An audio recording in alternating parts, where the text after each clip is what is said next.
Nasıl da bir şey yok.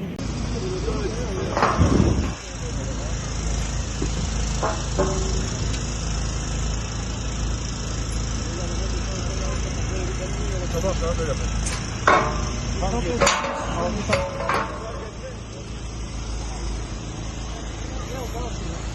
Murat hocam kolay gelsin. Eyvallah. Görüşürüz. Sabah hadi siktir. Eyvallah.